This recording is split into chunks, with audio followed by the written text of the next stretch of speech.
I think it's fair to say that America is more than ready to unburden itself on race. And witness of that is that the project has collected tens of thousands of submissions since 2010. Some of them are hopeful, some of them are angry, some are heartbreaking, all of them are brave. We worked with the military, we work with police departments, we work with small companies and huge Fortune 100 companies that are trying to navigate this space around race and identity, because it's really difficult to have conversations across difference. There is an actual cost to have that conversation and speak honestly. You feel that if you say if you speak your truth, you might offend someone, you might be viewed forever through that lens. And so what we try to do, it's a ricochet. It starts with 6 words, and then once people share their 6 words, and as we talk, you yourselves may be thinking of what's your own 6-word story. Then when people explain the backstory behind it, that's where we were able to tap into America's DNA around race and culture.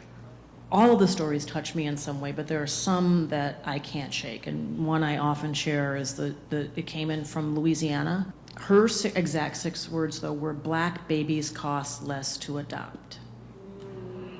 I got to think about that. What she was talking about and what we confirmed through our research in every state except for the 2 that are assiduously trying to address this issue, the fee structure varies on the race of the child. So if you want to adopt a child who is white, the fees are much higher. If that child is blonde, the fees are much higher. It depends This is on remarkable. if they're a girl or a boy.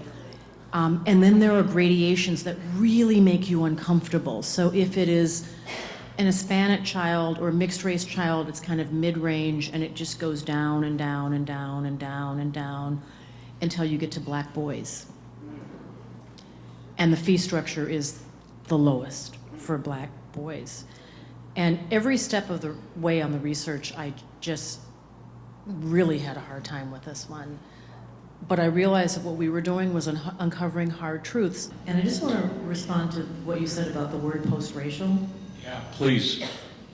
We got that wrong, didn't we? Yeah, we did. We got that wrong. We got that. I mean, and when you said the word, I was looking at you and not at the audience, so I don't know who said it, but I heard someone go, you know, like side eye. And you can't say the word now without feeling some of that, right?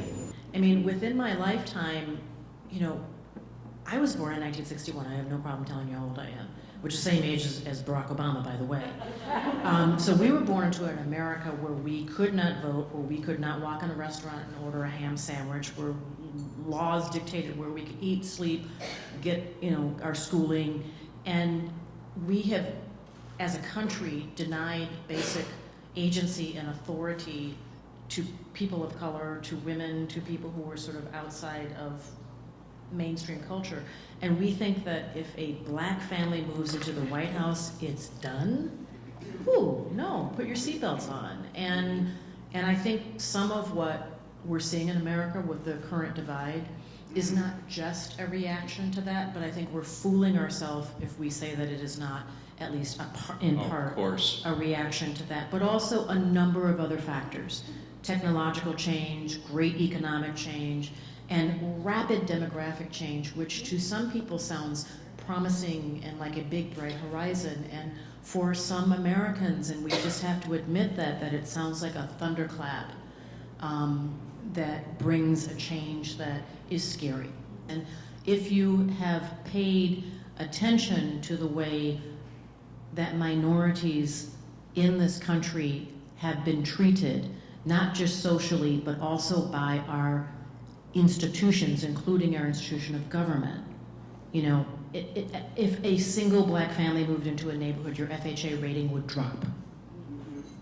That's within my lifetime. So if you paid attention to how minorities have been treated in this great country of ours, you might reasonably be concerned about becoming one.